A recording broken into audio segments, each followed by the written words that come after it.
Continuamos en Atardecer con la presencia del doctor Alejandro Cantaro, el fiscal que está llevando adelante, entre varios, esta causa emblemática de Zurich y otros, ¿no es cierto? Doctor, usted estaba mencionando que hoy hay el auto de procesamiento ya está dictado, hay prisión preventiva, 3 delitos que se están investigando.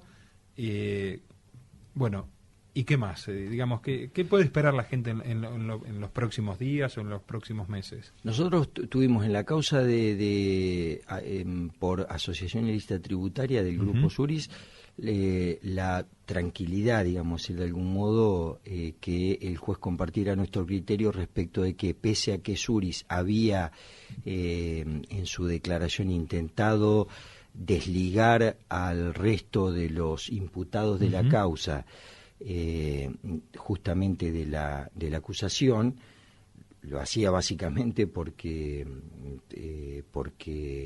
si no hay asociación ilícita no hay delito. Claro. Entonces, si solo fuese él el titular o el responsable de la usina de facturas truchas, habría alguna dificultad por una cuestión de complicidad con el delito, que es un poco complejo, y no porque eluda la discusión, sino porque daría para está seguro. Hablar solo para esto.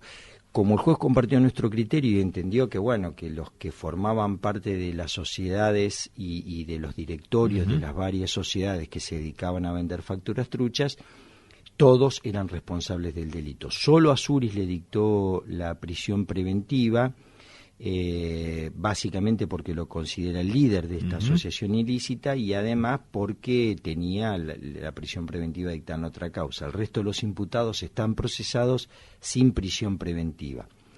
Nuestra expectativa es, en estas dos causas, una vez que la Cámara Federal se expida respecto de las apelaciones que han interpuesto todos los imputados por sus prisiones preventivas y procesamiento, cerrar el material probatorio que nos haga falta para poder sostener esto en el juicio, porque no es la misma potencia, digamos así, que la acusación tiene que tener para llegar a este punto que para sostener la acusación y conseguir una condena.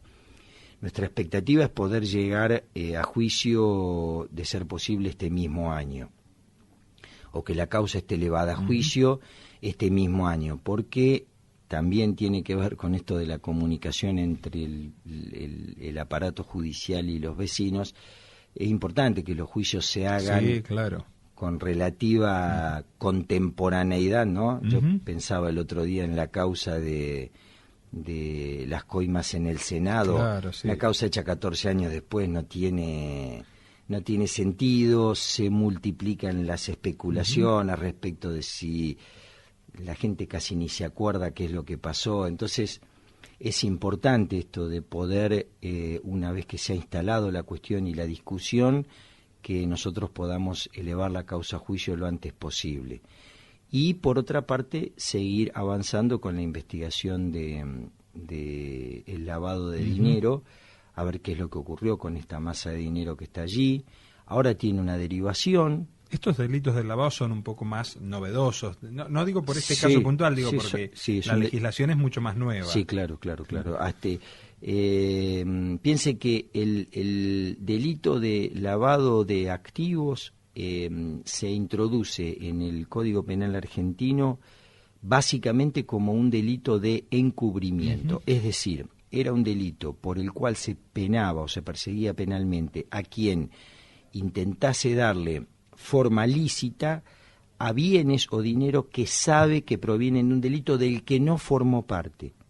Es decir, solo estaba penado el lavado como un modo de encubrimiento, ¿sí? El Código Penal, esto había sido claramente por presión de los organismos internacionales que tienen que ver con la economía mundial, y que para considerar a un país confiable en la operatoria económica y financiera mundial tenía que tener establecido en su derecho interno este delito de lavado de activos. Recientemente, en el año 2012, el Código Penal se modifica, se crea un título, un capítulo en el Código Penal donde se penan los delitos contra el orden socioeconómico y financiero, y entonces el lavado de activos pasa a formar parte de estos delitos. Esto, claro, bastante novedoso, y ya no solamente se persigue el lavado de dinero, el intento de darle forma lícita a dinero o bienes que se saben que provienen de un ilícito cometido por otros, sino que inclusive está penado ahora lo que es el autolavado. Primera cuestión central, o sea, uno puede ser perseguido. Aquí podríamos discutir si darle forma lícita al dinero que proviene de un ilícito cometido por mí puede ser perseguido doblemente, o sea, habría alguna afectación constitucional, ¿no es cierto? Y una cuestión muy importante, Andrés, es que también está en discusión fuerte si el delito precedente del cual proviene el dinero negro o dinero sucio, porque también hay una discusión entre dinero negro y sucio, porque ¿no? Hay leyes de blanqueo que muchas veces muestran que no proviene de un origen ilegal, sino que no tributado. Exactamente. Y entonces este es un punto, Andrés, a ver si el delito tributario puede ser considerado un delito precedente o delito base, porque en términos generales la persecución penal en la mayor parte de las legislaciones internas, a raíz de la presión de los organismos internacionales, es el dinero que proviene de terrorismo, de tráfico de drogas, de trata de personas. Entonces el delito tributario pareciera en algunos casos no reunir estas condiciones relevantes. Hoy se entiende, yo participo de esta tesis, que el dinero que proviene del delito tributario es un dinero sucio y es un dinero que es muy sofisticada la ingeniería de los que se dedican a introducirlo en el mundo del dinero blanco.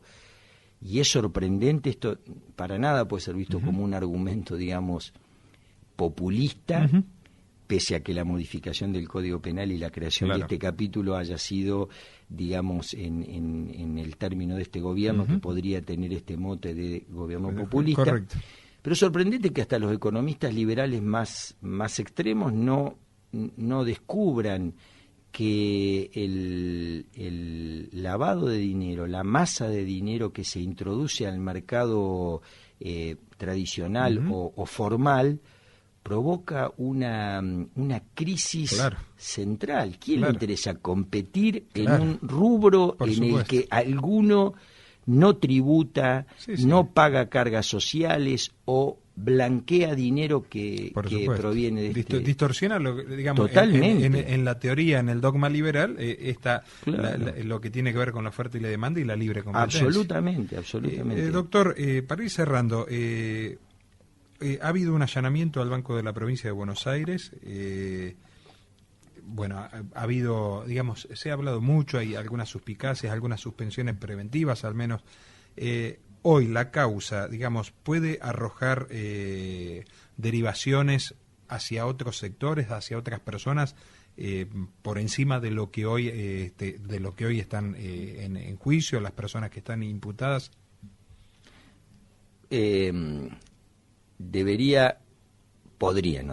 Podría contestarte con una pregunta por tu conocimiento, y es esto: en su declaración, cuando Suri nos dice que el dinero que se le preguntó había movido él en sus cuentas bancarias o de las empresas de las que formaba parte, ¿cómo era posible? Entonces él explica lo siguiente. Él dice que cuando vende una factura trucha, el que la compra tiene que acreditar ante la AFIP que ha pagado esa factura. Correcto.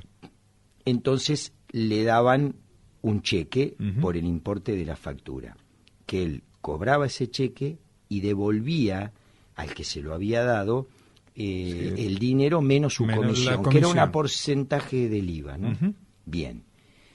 En algún caso hay cheques que A, vamos a llamar la empresa compradora de la factura, le da a B, que es Suris. Claro. B, que es Suris, endosa ese cheque a favor del mismo emisor del cheque. Entonces digo, a Sí, ver, muy, muy clarito. Claro. alguien tiene que preguntarse en la financiera o en el banco cómo es posible Pero que... aparte por las mismas leyes de lavado, cualquier operatoria que va por encima de las expectativas Sí, medias, sí, la misma sí. entidad bancaria tiene que cumplir con normas que implican muchas veces obtener información por encima. Absolutamente. Claro. Intentá vos cobrar un... No, bueno, amigo, yo siempre Claro. cuento una anécdota que es jocosa. Lo digo sin miedo, digamos, en un banco donde yo opero, me depositaron 9.000 pesos que tenía que ver con el financiamiento de una campaña en la cual yo era candidato a intendente, y el banco me solicitó información, digamos, y estamos hablando de 9.000 pesos, Sí. yo me reía porque digo, las campañas políticas exceden largamente de eso, pero justamente tiene que ver con esta, digamos, Claro. con esta cuestión, digo, que cualquier movimiento bancario tiene que el banco mismo, para cumplir con las normas del lavado, enseguida Sí. recabar información e inclusive hasta ponerle frenos a las operaciones, porque uno conoce que Claro. así debe ser. ¿sí? Claro, Suris dice que haber depositado en un banco dinero a las 13 horas y haberlo retirado a las 13:02, dice, él dice Claro. en su declaración, miren los Claro. tickets del banco y van a ver que yo deposité dinero a las 13 y lo retiré a las 13:02. Entonces digo, ¿cómo no va el juez a querer conocer cómo era posible esto en la operatoria? Porque son todas cuestiones, yo diría que hasta el término de laterales o colaterales queda grande. A mí me parece que esto tiene mucho que ver, ¿no? Como la cuestión, digo, por si te interesa para que lo planteemos en algún otro momento, pero para quien más o menos ha leído, se ha instruido o ha tomado conocimiento, sabe que la producción de drogas para el consumo requiere de los precursores químicos, que son imprescindibles. Bueno, el negocio de los precursores químicos, del que nosotros tristemente tomamos conocimiento cuando mataron a esas 4 personas que tenían que ver con la producción de la efedrina, los precursores químicos son cuestiones muy relevantes para tener en cuenta, cómo se obtienen, de dónde provienen, a dónde van a parar, digamos, todas cuestiones que parecen laterales pero que están centralizadas, y esto tiene que ver también con lo de el andamiaje bancario y financiero a este tipo de operaciones, sobre todo cuando la UIF exige, la unidad de investigación fiscal financiera.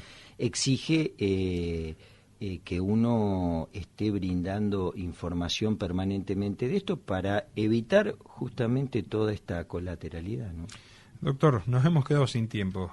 Obviamente, enormemente agradecido por la ninguna disposición manera. Yo y seguro uno tiene la sensación de que quedan cosas para que la gente conozca y podemos seguir brindando mayor certeza. Seguramente el tiempo va a ir trayendo nuevas novedades, seguramente ahí lo estaremos molestando de nuevo. No, ya te decía al principio que no es ninguna molestia, que es para mí un compromiso y una obligación poner en conocimiento de los vecinos qué es lo que estamos haciendo, a qué nos comprometemos y digamos, entender que, sobre todo cuando uno escucha, y ustedes lo deben escuchar mucho, esta creencia instalada de que con los delitos económicos, con los delitos de cuello blanco, nunca pasa nada. Exactamente. Nosotros tenemos que hacernos cargo de esto, ¿no? Enojarnos y decir que la gente no sabe. No. La gente cree esto porque hay buenas razones para pensar que es así. Nosotros tenemos que trabajar para torcer esto, para que el sistema punitivo, el poder punitivo del Estado no recaiga siempre en todos estos sectores vulnerables que están siendo juzgados, sino también los sectores que producen un enorme daño al tejido social. Así es. Doctor, muchísimas gracias. No, gracias a ustedes.